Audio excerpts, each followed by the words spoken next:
ওর নাকি মায়ের অনেক আছে। একজন কালকে ক্যামেরার সামনে এসে বললো ওর মায়ের যা আছে, ওর মায়ের যদি এত আছে তার মেয়েকে রাস্তায় নামিয়েছে কেন? তার মেয়েকে রাস্তায় নামিয়েছে কেন? তার মেয়ে কেন বিজেপি থেকে গাদা গাদা টাকা হাত পেতে নিচ্ছে? কেন মেডেল নিতে আসছে? ডায়লগ মেরে মুখ্যমন্ত্রী আশেপাশে লোকদের গালি মেরে খুব মেডেল নিতে খুব শখ হয়েছিল, তাই না? হ্যাঁ শোন টম্পা, তুই যত ভিডিও বার করবি, এবার আমি আসছি। এতদিন সবাই প্রতিবাদ করছিল, তো এবার আমি করব, আমি আসছি। টুম্পা সোনা, শোন টুম্পা, তুই কালকে ডায়লগ দিচ্ছিলি না? হ্যাঁ তুই কালকে ডায়লগ দিচ্ছিলি না যে আমার ভিডিওতে কমেন্টে রেখে যায়, আমি তিলক পড়লেও হয়েছে বিজেপি, আমি ঠাকুর মন্দিরে গেলে বিজেপি, আমি প্রতিবাদ করলে বিজেপি, আমি হয়েছে কোথাও বেরোলে বিজেপি। তুই বিজেপি নয়? তুই বিজেপির হয়ে চামচেগিরি করবি? তুই বিজেপি নয়? তোকে বিজেপি করলেই গায়ে ফসকা পড়ছে? হ্যাঁ তুই বিজেপির হয়ে চামচেগিরি করবি, বিজেপি থেকে টাকা নিবি, বিজেপি থেকে বডিগার্ড নিবি, বিজেপি থেকে হয়েছে মেডেল নিবি, বড় বড় কাপ নিবি, প্রাইজ, এই লোককে গালি দেওয়ার জন্য। তোকে বিজেপি করলেই দোষ? হ্যাঁ কিরে ফসকা পড়ছে গায়ে? বল। আজকে একটা মুখ্যমন্ত্রী, প্রাক্তন মুখ্যমন্ত্রীকে তুই তা করে গালিগালাজ করি সম্মান দিস না। আরে শোন, তাকে তো হারিয়েছিস তোরা, বুঝলাম। মানুষকে ভয় দেখিয়েছে, ধমকি দিয়েছে, উমুক করেছে, সেটা তো উনি করেনি, উনার চামচেরা করেছে। এই যে যত সিনেমার আর্টিস্ট ঢুকিয়েছিল, যত হয়েছে, আরে আধারে বাধারের চামচেগুলো ভয় দেখাতো। দিদি তো নিজে গিয়ে কারোর বাড়ি বলে আসেনি যে তোমাদের মেরে ফেলবো, কেটে ফেলবো, খেতে দেবো না, বলেছিল? বল, প্রমাণ দিতে পারবি যে দিদি নিজে গিয়ে বলেছিল? দিদির চামচেরা বলেছিল।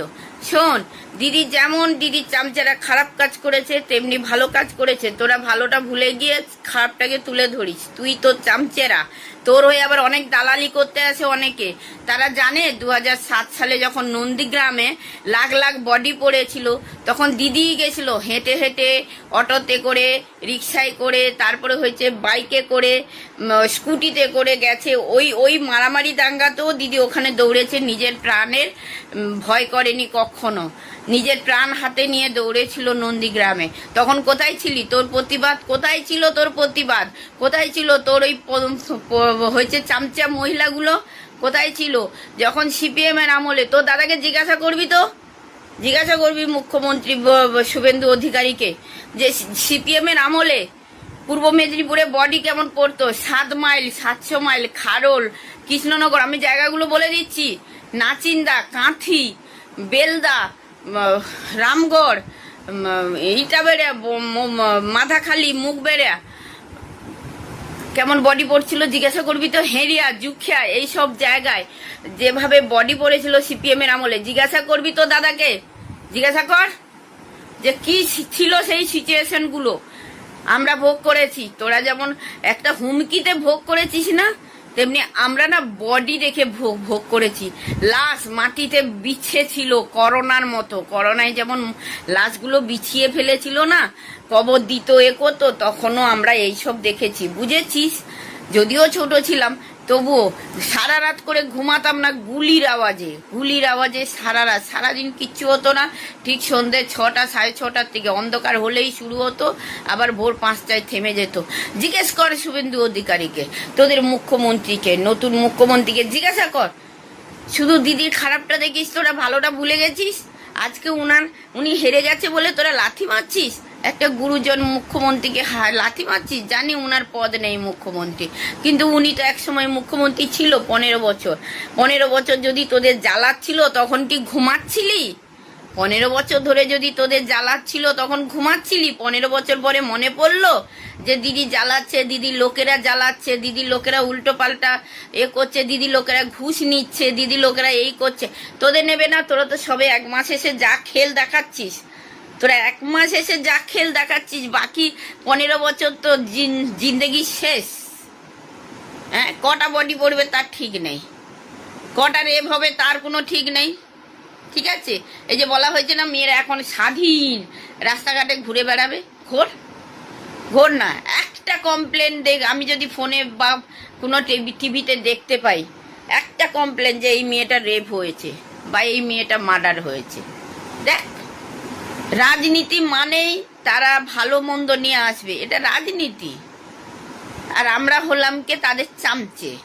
হ্যাঁ, সাধারণ মানুষ আমাদেরকে ভয় দেখাবে, ভালো করবে, সব কিছু। দিদি যেমন ভয়, দিদির লোকেরা ভয় দেখিয়েছে, দিদি তো ভালোও করেছে। দিদি তো প্রত্যেক মহিলাকে, দিদি যখনই ডিক্লেয়ার করেছে যে 500 টাকা করে দেবো, সঙ্গে সঙ্গে ফর্ম বেরিয়ে গেছিলো 500 টাকা করে দেবো। যখন বলেছে আরও 500 বাড়াবো, সঙ্গে সঙ্গে তার পরের দিন অ্যাকাউন্টে 500 ঢুকে গেছে। তারপরে যখন বললো যে আমরা এবার থেকে 1500 দেবো, আরও 500 বাড়াচ্ছি, সঙ্গে সঙ্গে তারপরের দিন থেকে 500 টাকা করে ঢুকে গেছে। আর তোর দাদা তো ডিসিশন নিতেই পারছে না, তো দিদি দাদা কেউ তো চট্টি চট্টারা। নমস্কার, কুণাল ঘোষ। দলের সিদ্ধান্তের বাইরে গিয়ে যে বিধায়করা একটু একটু এদিক ওদিক সরে গিয়েছেন, তাদের উদ্দেশ্যে সবিনয় নিবেদন। আমিও বিধায়ক, আপনারাও বিধায়ক। আমরা অনেক যারা আছি এখানে, তারা সবাই রাজ্য বিধানসভার সদস্য, তৃণমূল কংগ্রেসের সদস্য। তো যারা একটু এদিক ওদিক গেছেন, ওই চাটন ঋতর পাল্লায় পড়েছেন, আমি আপনাদের কাছে কয়েকটা কথা বলতে চাই। আপনারা আমার অধিকাংশই পরিচিত, অনেকে আমার থেকে অনেক সিনিয়র। আমার শুধু একটাই বক্তব্য, আপনাদের কারোর সঙ্গে আমাদের কারোর কোনো ব্যক্তিগত সমস্যা, ঝগড়া এসব তো নেই। হঠাৎ আপনারা এটা করলেন কেন? অর্থাৎ সিপিএম থেকে আসা কিছু ভুল সিদ্ধান্তে আমাদের পার্টির দু একজনের এই চাটন ঋতকে নিয়ে মাতামাতি, তো আপনারা এখন গেলেন কেন? আমরা জানি কেন গেলেন।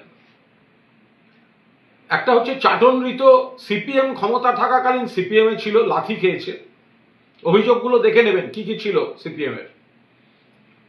আমাদের দল তখন আশ্রয় দিল, এত বড় হৃদয় দলের কয়েকজন ওর মধ্যে প্রতিভা দেখতে পেলেন, সেগুলোর খেসারত দিচ্ছে এখন গোটা দল। তো যাই হোক, ক্ষমতায় থাকলে সব ভালো।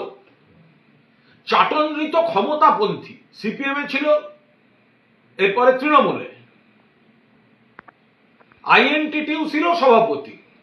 হকার নিয়ে, হকার উচ্ছেদ নিয়ে একটা শব্দ এখনো বলেনি।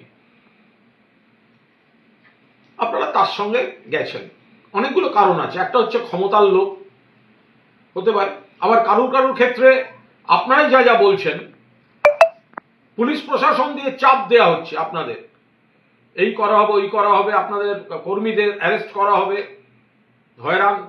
ফলে আপনারা একটা লোকাল চাপে পড়ে যাচ্ছেন। আপনারাও চান না কর্মীরা হ্যারাস্ট হোক। আবার কয়েকজন এমন এমন সমস্ত অভিযোগে অভিযুক্ত, ঠিক ভুল ওর মধ্যে যাচ্ছি না, আইনের খাতা খোলা, কারুর পুরনো মামলা, কারুর চালু মামলা, একটা সমস্যা। বিভিন্ন এজেন্সি, রাজ্য পুলিশ, আপনারা সেই চাপটা নিচ্ছেন। ফলে আপনারা ওদিকে আমার বক্তব্য একটাই, আরে আপনারা তো বিধায়ক, 1 মাস হয়েছে সবে। মমতা বন্দ্যোপাধ্যায়ের দল, মমতা বন্দ্যোপাধ্যায়ের প্রতীক, মমতা বন্দ্যোপাধ্যায়ের ছবি ব্যবহার করে আমরা বিধায়ক হয়েছি। অস্বীকার করতে পারেন? আজকে অনেক ফার্স্ট টাইম এমএলএ, এত বড়